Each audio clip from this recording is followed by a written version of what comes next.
জেরুজালেমের রাত গভীর হয়েছে। প্রধানমন্ত্রী বেঞ্জামিন নেতানিয়াহুর অফিসে একটি ম্লান আলো জ্বলছে। টেবিলে ছড়ানো পুরনো ফাইল, ধুলোমাখা কাগজের গন্ধে ভরে আছে ঘর। হঠাৎ তিনি একটি ফাইল খুললেন, আর চোখ আটকে গেল একটি নামে, সাইফুল আজম। জাতীয়তার নিচে লেখা বাংলাদেশি। পাতা উল্টাতেই নেতানিয়াহুর কপালে চিকন ঘাম জমল। তার সামনে উঠে এলো 1967 সালের আরব ইসরায়েল যুদ্ধের সেই ভয়ঙ্কর স্মৃতি। একজন পাইলট যিনি ইসরায়েলি বিমান বাহিনীর জন্য দুঃস্বপ্ন হয়ে উঠেছিলেন।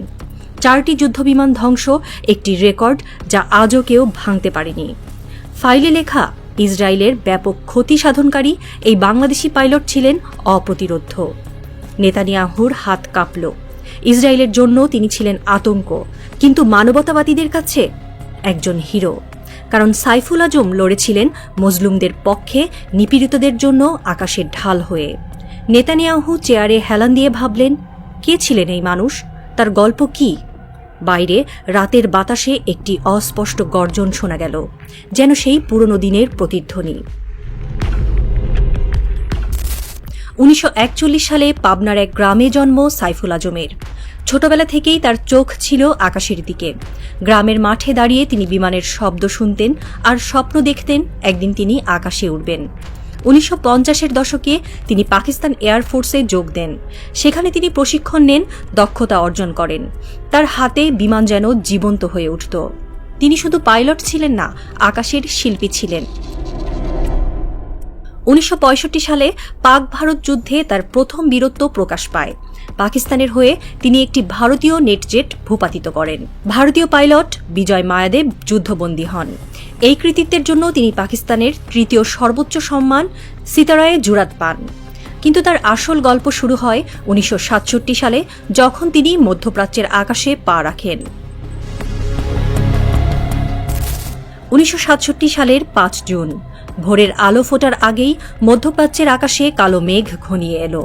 ইসরায়েলি বিমান বাহিনী মিশরের ওপর আতর্কিত হামলা চালাল।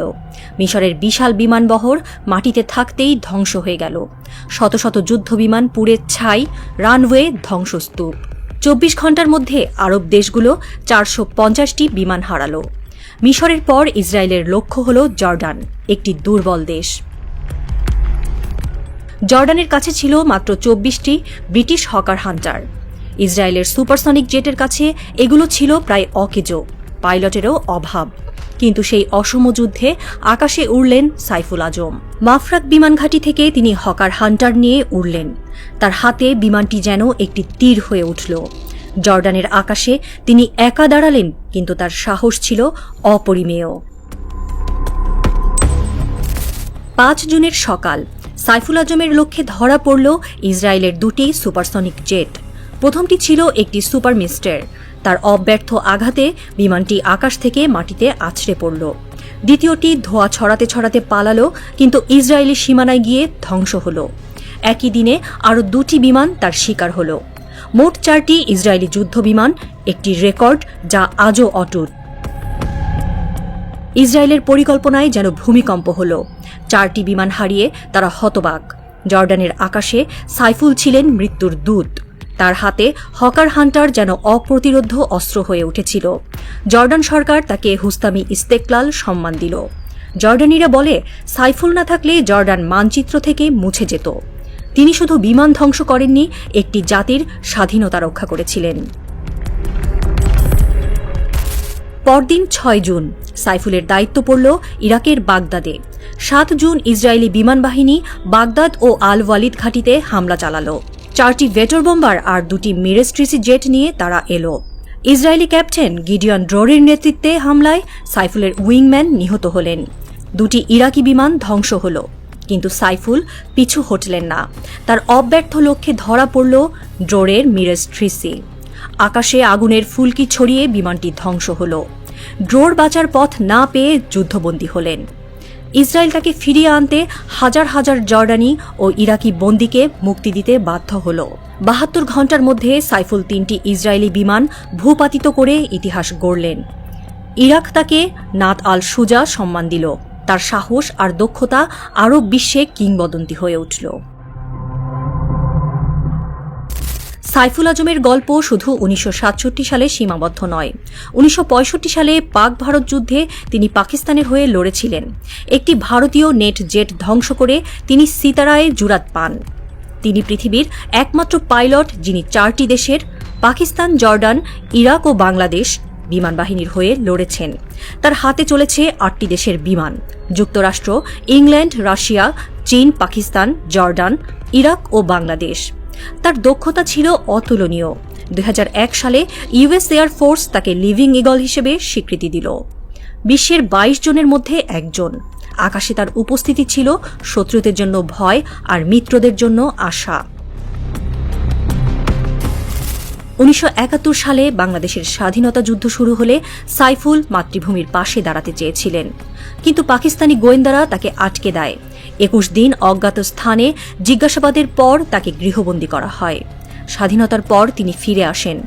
বাংলাদেশ বিমান বাহিনীর ভিত গড়েন তার হাতে। বীরশ্রেষ্ঠ মতিউর রহমানের প্রশিক্ষক ছিলেন তিনি। 1977 সালে তিনি উইং কমান্ডার হন, ঢাকা বিমান ঘাঁটির বেস কমান্ডার হন। 1980 সালে গ্রুপ ক্যাপ্টেন পদে অবসর নেন। অবসরের পর রাজনীতিতে যোগ দেন। বিএনপি থেকে পাবনা 3 আসনে 2 বার সংসদ সদস্য হন। 2020 সালে 14 জুন ঢাকার সিএমএইচ হাসপাতালে তিনি শেষ নিঃশ্বাস ত্যাগ করেন। কিন্তু তার গল্প শেষ হয়নি। ফিলিস্তিনিরা আজও তাকে শ্রদ্ধায় স্মরণ করে। বিশেষজ্ঞরা বলেন, সাইফুল ছিলেন একটি যুদ্ধের প্রতীক। বাংলাদেশ বিমান বাহিনীতে আজও তার নাম গুঞ্জরিত হয়। সাইফুল আজমের বীরত্ব শুধু যুদ্ধের গল্প নয়, মানবতার গল্প। ফিলিস্তিনি অধ্যাপক নাজির সৌকরি বলেন, তিনি জেরুজালেমের জন্য লড়েছিলেন, ফিলিস্তিনকে ভালোবাসতেন। 1967 সালে তিনি যে প্রতিরোধ গড়েছিলেন তা আরব বিশ্বের মানুষের আশা জাগিয়েছিল। তার হাতে ধ্বংস হয়েছিল ইসরায়েলের আগ্রাসনের স্বপ্ন। ফিলিস্তিনিরা প্রতি বছর 14 জুন তাকে স্মরণ করে। তার নাম তাদের কাছে একটি প্রতিশ্রুতি, মজলুমদের পক্ষে যে কেউ দাঁড়াতে পারে। আজ ঢাকার আকাশে বুড়িগঙ্গার তীরে রাত গভীর হচ্ছে। একটি পুরনো বাড়ির ছাদে কয়েকজন তরুণ দাঁড়িয়ে। দূরে বিমানবন্দরের আলো ঝিকমিক করছে। একজন বলে উঠল, সাইফুল আজমের মতো কি কেউ আবার আসবে?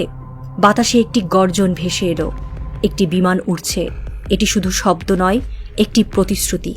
হয়তো এই মাটিতে আবার জন্ম নেবে এক সাইফুল, যিনি আকাশে বাংলাদেশের নাম আবারও উজ্জ্বল করবেন, মানবতার জন্য লড়বেন আর শত্রুদের জন্য দুঃস্বপ্ন হয়ে উঠবেন। রাতের তারারা নীরবে সাক্ষী থাকল, আর বুড়িগঙ্গার জলে প্রতিফলিত হল একটি নতুন স্বপ্নের আলো।